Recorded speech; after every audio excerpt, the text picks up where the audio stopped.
Assalamualaikum warahmatullahi wabarakatuh. Perkenalkan, nama saya Aulia Dwi Putri dengan NPM 240110301034 jurusan akuntansi Universitas Syahkuala. Di sini saya akan mengerjakan tugas kuis perpajakan dengan mengedukasi teman-teman saya yang bernama Putri. Sekarang kelas berapa, Putri? Kelas 12 SMA. Oke, yang kelas ini? TK kelas berapa, TK? Maba. Oh, maba. Semester 1 ya berarti ya.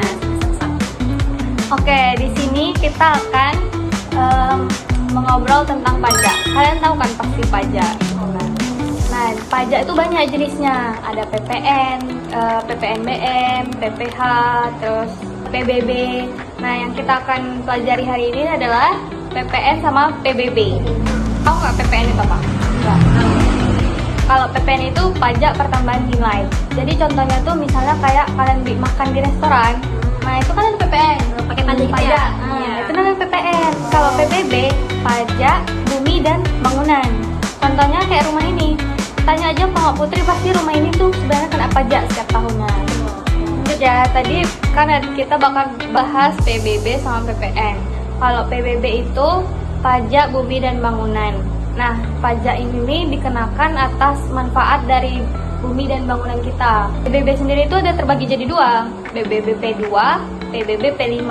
Bedanya, PBB P2 itu kayak untuk daerah pedesaan dan kota. Misalnya untuk tanah kosong, rumah ini, ruko-ruko.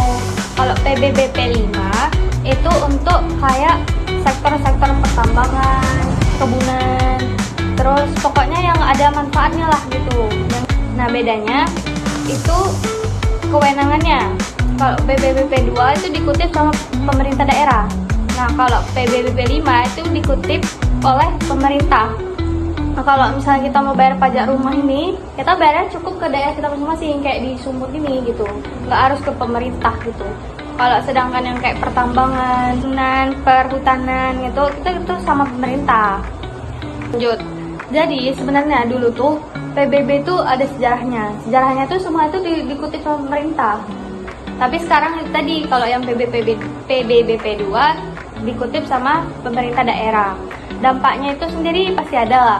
Pertama, untuk bagi pemerintah, PBB P2 ini kan langsung dikutip sama pemerintah daerah. Berarti kan tiap daerah tuh punya pajaknya masing-masing gitu. Nah, itu jadi keuntungan sama pemerintah daerahnya. Misalnya kayak daerah Sumut lah, itu jadi keuntungan sendiri sama daerah Sumut.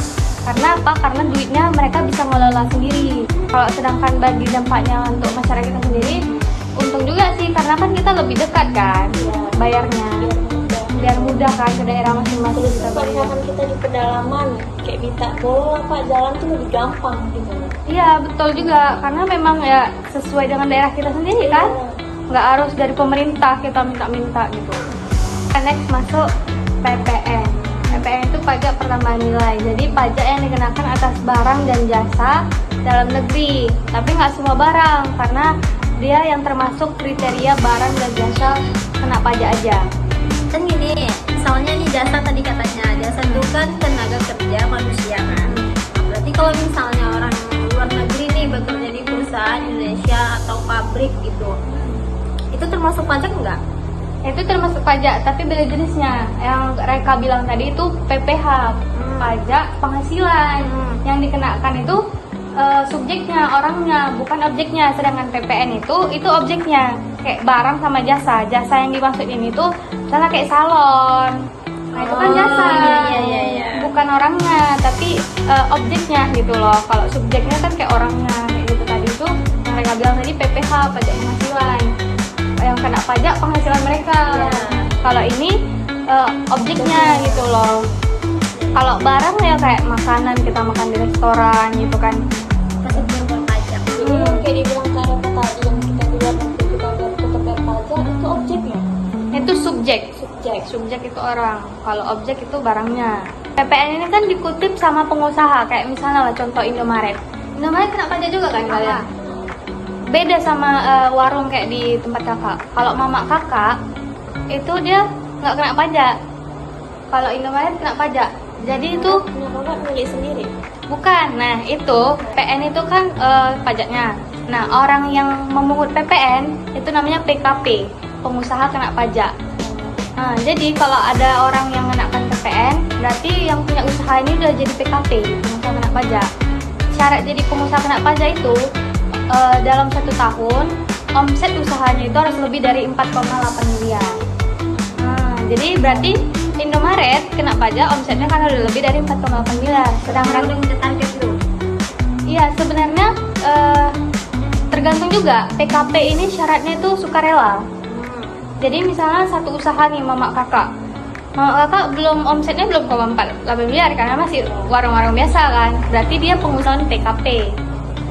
Non PKP, non pengusaha kena pajak gitu. Sedangkan Indomaret yang punya Indomaret itu udah PKP.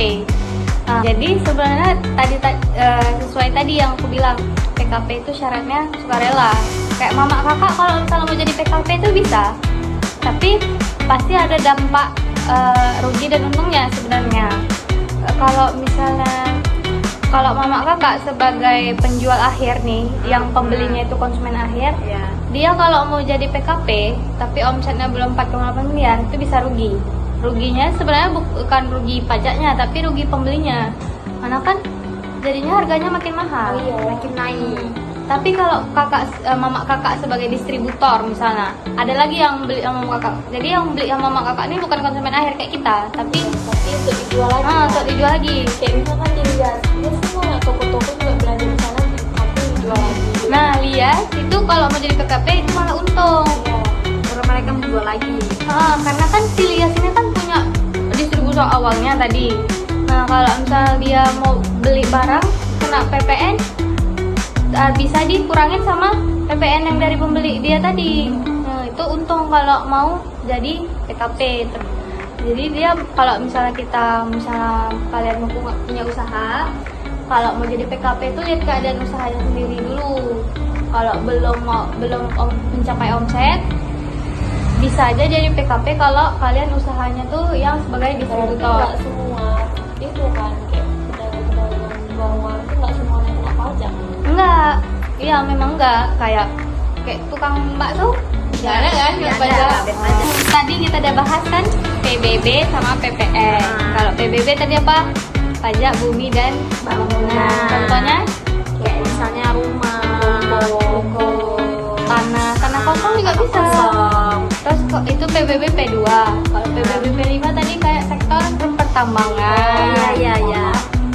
perkebunan. Kalau PPN untuk pajak pertambahan nilai. Kayak untuk barang dan jasa, misalnya salon. Ada juga salon Yang salon kena berpajak. PPN kan, Ya. tapi ada juga salon yang nggak Yang nggak kena. kena. Kalau barang kayak makanan, ya kan? Ya, yang restoran. Kayak yang di restoran tuh bedanya Kalau di warung biasa nggak ada jasa, nggak ada pajaknya, weh. karena apa? Karena belum mencapai omsetnya ke target. Oke benar, karena dia belum jadi PKP. Omsetnya itu 4,8 M. Oke, makasih ya buat hari ini yang udah mendengarkan aku. Semoga ilmu yang diterima bisa bermanfaat. Apalagi Putri juga anak IPS kelas 12 lagi belajar ekonomi. TK Dan saya juga semester 1. Semester 1 Fakultas Ekonomi dan Bisnis. Iya. Semangat buat teman-teman semua. Dewa semester 2. Bye bye. Assalamualaikum warahmatullahi wabarakatuh.